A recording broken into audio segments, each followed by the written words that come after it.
Police প্রশাসনের বিরুদ্ধে দুর্ব্যবহারের অভিযোগ তুলে সোমবার কর্মবিরতিতে সামিল হলেন আসানসোল জেলা আদালতের আইনজীবীরা। আদালতের প্রধান গেট বন্ধ করে বিক্ষোভ প্রদর্শন করেন তারা। এর ফলে আদালতের স্বাভাবিক কাজকর্ম ব্যাহত হয় এবং ভোগান্তির মুখে পড়েন সাধারণ মানুষ থেকে পুলিশ প্রশাসনের কর্মীরাও। আসানসোল বার অ্যাসোসিয়েশনের সভাপতি অরুণাভ মুখার্জি জানান, সম্প্রতি কয়েকজন বহিরাগত কয়েকজন আইনজীবীর বিরুদ্ধে থানায় অভিযোগ দায়ের করেন। অভিযোগ ওঠে সংশ্লিষ্ট আইনজীবীরা সেই সময় আদালতে উপস্থিত না থাকলেও পুলিশ স্বতঃপ্রণোদিত হয়ে মামলা রুজু করে। এর প্রতিবাদে গত শনিবার আদালত চত্বরে অবস্থান বিক্ষোভ কর্মসূচি পালন করেন আইনজীবীরা। সোমবার আন্দোলন আরও জোরদার করে আদালতের গেট বন্ধ করে কর্মবিরতিতে সামিল হন সমস্ত আইনজীবী। তাদের দাবি, আসানসোল দুর্গাপুর পুলিশ কমিশনারেটের কর্তৃপক্ষ আলোচনায় বসে বিষয়টি সুরাহা না করা পর্যন্ত আন্দোলন চলবে। পুলিশ প্রশাসনের প্রতিনিধিরা এসে আলোচনা করলে তবেই আদালতের গেট খুলে দেওয়া হবে বলেও জানিয়েছেন আন্দোলনকারীরা। এদিনে কর্মসূচিতে বর্ষিয়ান আইনজীবী শেখর কুণ্ডু, বাণী মণ্ডল সহ আদালতের বহু আইনজীবী উপস্থিত ছিলেন। আন্দোলনের জেরে আদালতের বিভিন্ন কাজকর্ম ব্যাহত হওয়ায় সাধারণ মানুষের পাশাপাশি প্রশাসনিক কাজেও প্রভাব পড়ে। আজকে শুধু নয়, আমরা শনিবারেও এখানে অবস্থান বিক্ষোভ করেছিলাম। আর যা পরিস্থিতি আছে, যদি সমস্যার সমাধান না হয় আগামী দিনে ওই অবস্থান বিরোধ চলবে। আর যা বিষয় আছে, শুক্রবারে একটি মামলাতে কিছু বাইরের আউটসাইডার ক্লায়েন্ট তারা উকিলবাবুদের ওপর চড়াও হয়, নিগ্রহ করে, ছেলে মেয়ে দিল উকিলবাবু। তার মধ্যে আমরা একটা কেস ফাইল করি। সেই কেসের রেসপেক্টে আবার একটা উল্টো কেস হয়ে যায়, এফআইআর এন্টাঙ্গেলিং 7-8টা উকিলবাবুকে।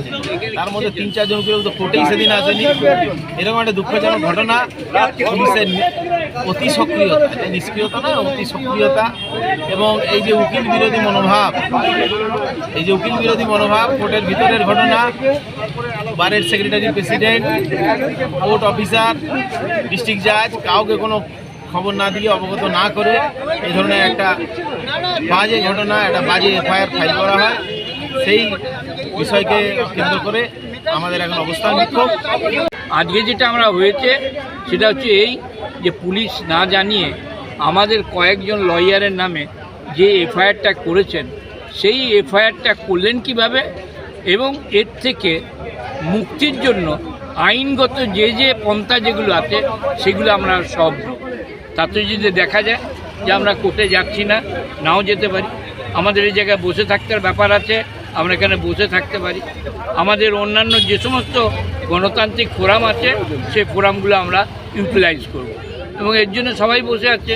আমরা দেখেছি যে এর আগেও আমাদের উকিলবাবুর সন্তান, তার নামে হঠাৎ একটা মামলা হয়ে গেল, 2খানা মামলা।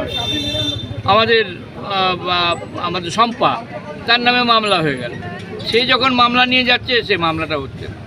তো এই যে বিষয় যেগুলো হচ্ছে, যে অতি সক্রিয়তা অথবা অতি নিষ্ক্রিয়তা, এর বিরুদ্ধেই আমাদের আজকের এই অবস্থান। সেই অবস্থানের ক্ষেত্রে সাধারণভাবেই আসা যাওয়ার ক্ষেত্রে কিছু অসুবিধা হলেও হতে পারে, একটা সার্বিক স্বার্থে এটাকে মেনে নেওয়া উচিত। এটাই আমাদের বক্তব্য।